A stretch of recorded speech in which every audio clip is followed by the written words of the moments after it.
আজকে করলে মেলা ইস্যু, বুঝেছেন? এটা এটা নিয়ে ধরি। ওই যে কুদ্দুস বয়াতি আছে না, ওরা একটা চমৎকার গান আছে কলে, কোনটা ছেড়ে কোনটারে ধরি। শুনিছেন? শোনেন নাই? আরে এডিটর সাহেব, এনে শুনে দেন না, এরপরে তো বাম্বু চলবে বরাবর, এনে সবাই এনার্জি নিয়ে নিক, তাই না? শোনেন। কোনটা ছেড়ে কোনটা ধরি, 10টা মেয়ের সাথে প্রেম করি, এইটাও ভালো এইটাও ভালো এইটাও ভালো এইটাও ভালো, কারে তুই কারে ওহন দিয়া করি, কোনটা ছেড়ে কোনটা ধরি। গানটা ক্যাঙ্কা ভালো না? এনার্জি আসছে না? হ্যাঁ, কুদ্দুস বয়াতি কলে আমার খুব প্রিয় শিল্পী, বুঝছাও? এবার আসেন প্রথম ইস্যু। আমি গতকাল কইছিলাম না যে আগাম নির্বাচনের ইন্ডিয়ার ইস্যু, বিনা সিকরি কি বলেছিল? দেখান তো এডিটর সাহেব, আবার দেখান। The political parties of Bangladesh are saying this to Mohammed Yunus. Elections first. The reforms are to be done only by an elected government. This is business. ঠিক তার পরদিন বলল ভারতীয় সেনা প্রধান যে 5 তারিখ নাকি সারাক্ষণ সে ওয়াকার সাহেবের টাচে ছিল। হ্যাঁ, ওর মুখেই শোনেন, নিজের মুখেই শুনেন, এই যে এডিটর সাহেব শুনে দেন। I'm in touch with the chief of Bangladesh during the time of when this changeover took place. I was in constant touch with him, and even thereafter, in November 24, we had a video conference also. As far as the military cooperation is concerned, is again going up in the same way. Our officers have moved there for the NDC also. When we talk about the relationship we should talk about when there is an elected government. So as of now, the relationship is with the military is well and perfect. তাইলে ওয়াকার সাহেবের মধ্যস্থতায় যা যা হয়েছে পাওয়ার ট্রান্সফারের, তা Indian সেনাবাহিনীর সাথে আলাপ করে হয়েছে, ঠিক কিনা? এবার বুঝেছেন তো বিপ্লব কখন কেমনে কোনটি গেছে? আমি কই নাই আগে কইছিলাম, কই নাই আগে ক্যান্টনমেন্টে যায়েন না কইছিলাম না? কইছিলাম। এখন বুঝেছেন তো যে মাখা ভাত খাইছেন আর জনগণরে খাওয়াইছেন, তা মাইকা দিছিল ইন্ডিয়া। আর কি কইছে? নির্বাচিত সরকার আসলে সম্পর্ক স্বাভাবিক হবে। আবার শুনেন। When we talk about the relationship we should talk about when there is an elected government.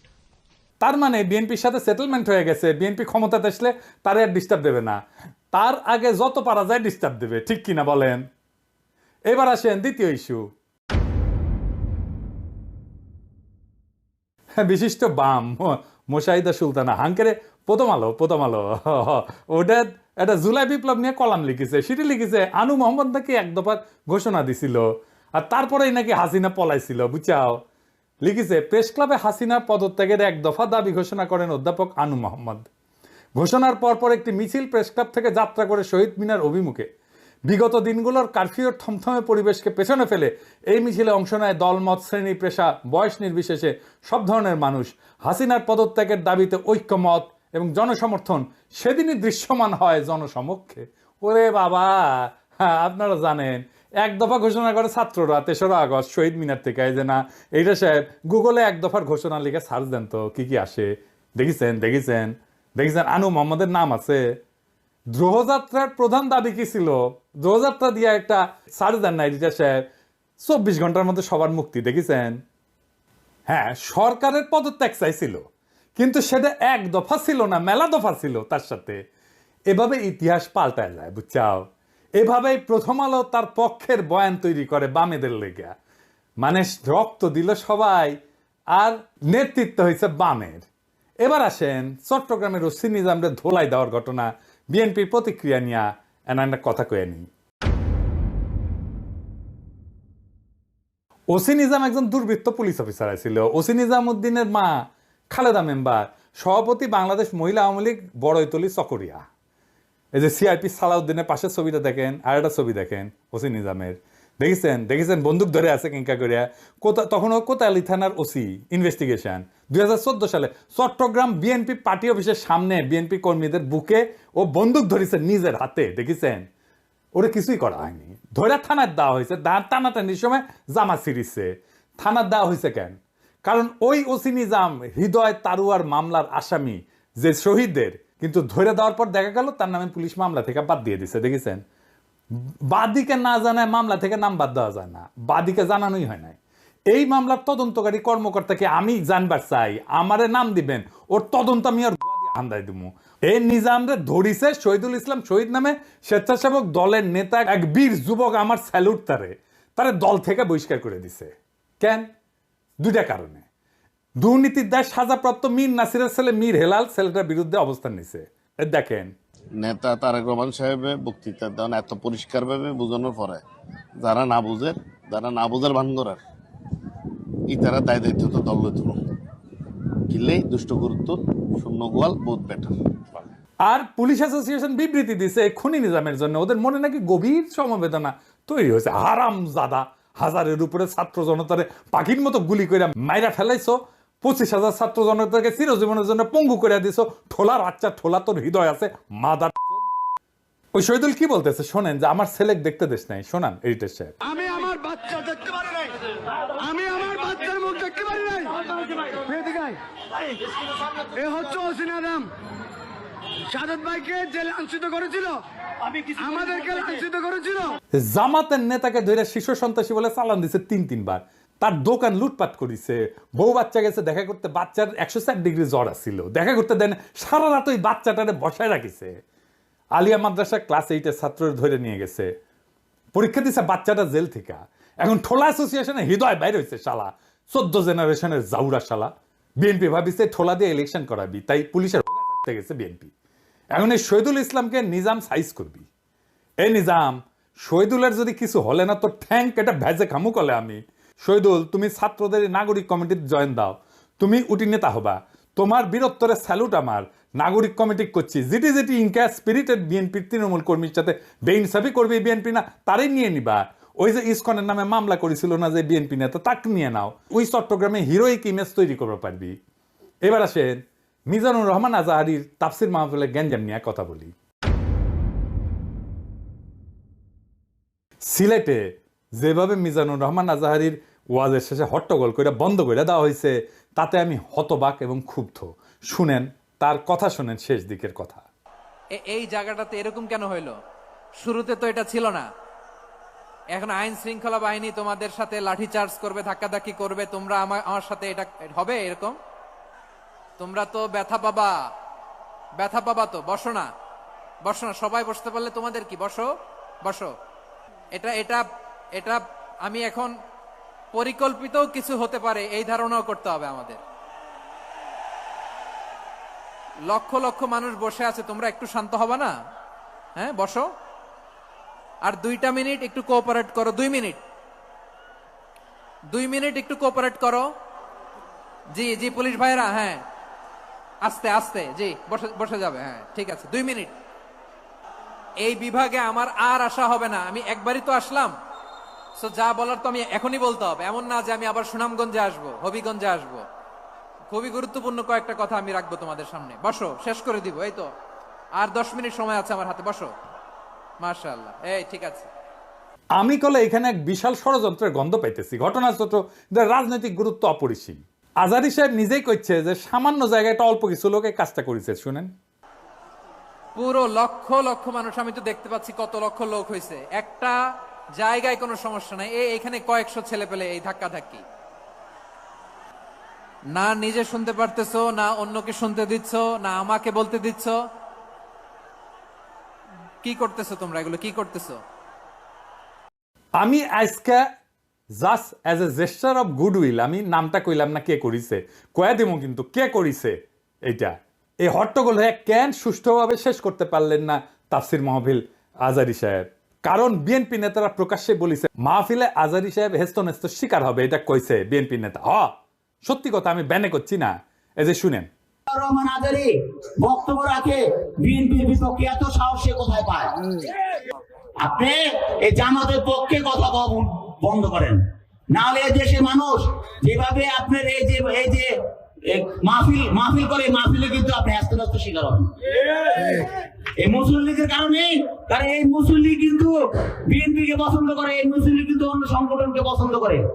কিন্তু আল্লাহর নামে স্লোগান দিয়ে, ধর্মের কথা বলে, মাথায় টুপি লাগিয়ে, পাঞ্জাবি পরে বিএনপি কে বলবেন না আপনি, তাহলে কিন্তু আস্তে শিকার হবেন। আবার যে কোনো মুহূর্তে কিন্তু আপনি দেশান্তর হতে পারেন। ঠিক তার পরদিন এই ঘটনা ঘটলো। তার আগে তো অনেক নেতা, রিজভী ভাই তার সহকর্মীদের তাতায় রাখছে। এখন আজারির উপর কেন বিএনপি বিলা? দুইটা কারণে। এক, বিএনপির তো জমায়েত করতে টাকা খরচা হয়, এমন কোনো বক্তা নাই যার বক্তৃতা শোনার জন্য লাখে লাখে মানুষ যাবে। খালেদা জিয়া বা তারেক রহমান আসলে যাইতে পারে, কিন্তু দেশে আছে এমন কোন নেতার বক্তব্য শুনতে এখন আর যাবে না লাখে লাখে লোক। আর আজহারীর বক্তব্য শোনার জন্য স্মরণকালের সর্ববৃহৎ সভা হচ্ছে, যেটি যাচ্ছে সেটি হচ্ছে। এটা গা টাটাইতেছে বিএনপির। জনসমাগম মানে ক্ষমতা, বুঝছাও? আমাদের ভিডিওর ভিউ গেলে ক্ষমতা, আমাদের পোস্টের লাইক শেয়ার ক্ষমতা, এই ক্ষমতাকে বিএনপি চ্যালেঞ্জ মনে করছে। আর 2 নাম্বার, ইন্ডিয়ার ডরায় জনপ্রিয় ইসলামী বক্তারে, এই জন্যই তারা চড়াও হয়েছিল মৌলানা দেলাওয়ার হোসেন সাইদের উপরে। আজহারী সাহেব ইভেন বিগার থ্রেট তাদের জন্য বড় ভয়, কারণ সংঘবদ্ধ মুসলমানে তাদের ভয়।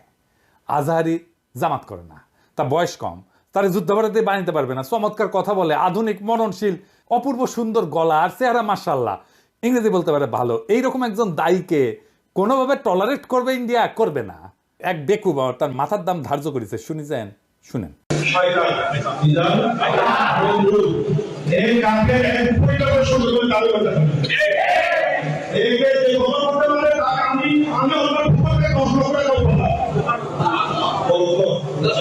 দেখেছেন, তার জানের উপরে উঠে গেছে। পুলিশকে করছে ওই হারামজাদার এখনই ধরে প্যাকেট করেন, ওই যে কইছে 10 লাখ টাকা দিবে, ও প্যাকেট করেন। বিএনপি নেতারাও খুব অপমানজনক ভাবে কথা কইছে যে আজহারী হুজুরের পিছে লাগিছে। দেখেন দুদু ভাই কয় আজহার নাকি মাজার কি যেন আছে, দেখেন শুনেন। ওই যে কে যেন আজহার নাকি মাজার একজন আছে। দুদু ভাই, আপনারা যে বিএনপির দুদু বলে এটা জানেন? হ্যাঁ, দুদু দুদু, বুকের দুদু, বুকের দুদু নাম বিকৃত করেন কে? বেদবি কুটি থেকে শিখেছেন? আপনার কর্মী আপনার কথা না শুনে আজহারী হুজুরের কথা শুনবি? এটা জানেন না তো? কর্মীর সাথে তো যোগাযোগ নাই, জিজ্ঞেস করে দেখেন। আজহারী হুজুরের নাম শুনলে কয়বার সালাম দেয় শুনেন, আর আপনার পিছে যে কি কয় শুনেন। নিজেরা বেশি হারকুলিস ভাবেন না, বুঝছেন? উগলের দিন বাগে খেছে। আওয়ামী লীগ আমলে ওয়াজে আইসা আওয়ামী লীগ নেতারা চড়াও হইতো না, দেখেছেন না? চড়াও হইতো না, এখন বিএনপি নেতারা চড়াও হচ্ছে। এই যে দেখেন, এটা আমার শহরে বগুড়ায় মাওলানা বজরুল রশিদ মিয়া, আমি কলে খুব পছন্দ করি, খুব চমৎকার একজন আলেম, কলে খুব সুন্দর ওয়াজ করেন, উনার উপরে চড়াও হয়েছে। মিজাজ খারাপ হয়ে গেছে দেখে। আর চড়াও হয়েছে কে? আওয়ামী লীগের পান্ডা মোহনের ভাই বিএনপি নেতা বাদশা, 2 ভাই 2 দল করে, এক ভাই আওয়ামী লীগ, এক ভাই বিএনপি। ওর ভাই বগুড়া শহরের কোনো জমি বাকি রাখে না, এই যে মোহন দখল করেছে, 2 ভাই দল করে সিস্টেম কইরা এখন আরেক ভাই রাজত্ব চালাইতেছে বগুড়ায়। এরা আগা 5 তলা দুর্বৃত্ত ফ্যামিলি। শোনেন কি করিছে। কিসের ভাষা ভাই? আমরা আমার দেশে থাকি না। আমরা দেশে থাকি না। হ্যাঁ, ঠিক আছে। আপনি বলেন কেন যে আল্লাহু আকবার একবারই ছাড় দেয় না? আমাদের প্রত্যেকটা এই প্রোগ্রামে দেখো না। না, এই জায়গাতে আমি কি বুঝতে পারছি, চাকি শোনেন। না না, এখানে যে কোরআন শরীফ তেলাওয়াত হলো, একবারই দিছে আল্লাহু আকবার, হাম্মাম করতে আর দেয়নি, এটা ঠিক না। তার মানে দিছে তো? না, তার মানে দেয়নি, দিছে তো। একবার দেখ 10 বার দেখ দিছে। আপনারা কোন আওয়ামী লীগের মধ্যে দিছে? আপনি তো বললেন একবারই দিছে আর দেয়নি, এটা তো ঠিক না। আমি একটু আমার প্রধান বক্তার সাথে দ্বিধা করেছিলাম যে উনি বলতে চেয়েছিলেন যে একবারই হাম্মাম সাহেব বলছেন, এটা তারপর কি বলছেন আমি আসলে এই করি, যখন বলছে একবার বলেছেন আমি সেটাকে দ্বিধা করেছি। আমরা ইসলাম কারো ব্যক্তিগত সম্পত্তি নয়, ইসলাম সকল মুসলমানের সম্পদ। কেউ যদি মনে করে এটা আমার ইসলাম আমার একাধিক আর করো না, এটা তো সঠিক না। যারা ক্ষমতার থাকতে যা করেনি, এরা ক্ষমতার যাওয়ার আগেই তার সাথে বেশি করতেছে। জোরে কোন কথা ঠিক কি না? রাধাবার সাথে আউট হয়ে গেছে। মাহফিলে যারা যাবেন, কোন রাজনৈতিক নেতা যদি আলেমের সাথে বেদবি করে না, একেবারে পায়রা ফেলাবেন, পারমিশন দিলাম, আমার নামে যেন কেস দেয়, আমি কয়ে দিছি। আর হুজুরেরা আপনাদের বলি, বেদবি নিয়েন না। আপনারা কোন আক্কেলে এই সমস্ত রাজনৈতিক দুর্বৃত্তদের ওয়াজের মঞ্চে আপনাদের পাশে বসতে দেন? ওদের সেই যোগ্যতা আছে আপনার পাশে বসার? পাবলিকে তো আপনার ওয়াজ শুনবার এসেছেন নাকি? ওই গুলো ক্ষমা দেখবার আসছে, তা তো আসে নাই। আমি দুঃখিত, মুখ খারাপ করলাম হুজুর, বেয়াদবি মাফ করে দিয়েন, কিন্তু এ তো মেজাজ খারাপ হয়ে যায়। তো আপনি কেন ওগ্রে পাশে বসান কেন? আপনার ওয়াজের জমায়েতের ফুটেজ খাবার আসে, ওই হারামজাদা নিজেরা দেখলে তো পাবলিক আসবে না, কথাও কবে পারে না। আপনার ওয়াজের জমায়েতের ফুটেজ খাবার আসে, এটি এসে সে দেখায় যে আমি মেলা বড় নেতা। এগুলোর পাত্তা দিবেন না, দাবরানি দিবেন, সাইজ হয়ে যাবে। ওয়াজের দিন তারিখ যেদিন ফাইনাল করবেন ওই সময় কয়ে নেবেন মঞ্চে, যেন কোনো রাজনৈতিক নেতা না উঠে। এই হারামজাদাগুলো সেকুলার সাজে, কয় যে ধর্মকে রাজনৈতিক উদ্দেশ্যে ব্যবহার করা যায়। তুই উঠিস কেন ওয়াজের ইয়েতে? তুই রাজনীতি করিস তো, তুই ধর্মকে ব্যবহার করিস কেন? তাইলে তুই উঠিস কেন ওয়াজের স্টেজে, মঞ্চে? কোনো রাজনৈতিক নেতাদের বক্তব্য দিতে দেওয়া যাবে না। ওরা কয় না নির্বাচনে আসেন, রাজনীতিতে আসেন, কয় না। হ্যাঁ, এই যে দুদুভাই কইছে, এই যে শুনেন, ভাইরে রাজনীতি করবেন স্বনামে আসে, 2.5 লাখ লেগে রাজনীতি করেন। এবার কইবেন তুই এটা ওয়াজ কর, নিজে নিজে কর, দেখি দেখি হাউ মেনি প্যাডিতে হাউ মেনি রাইস, পারিস নাকি দেখি। আগামীর বাংলাদেশে রাজনৈতিক দুর্বৃত্তদের ঠাঁই নাই, হাজারো ছাত্র জনতা এমনি এমনি তাদের জীবন দেয় নাই। আমরা নতুন রাজনীতি চাই, আমরা নতুন কণ্ঠস্বর চাই, আমরা ফ্রেশ জিনিস চাই, সেকেন্ড হ্যান্ড মাল না। ইনকিলাব জিন্দাবাদ।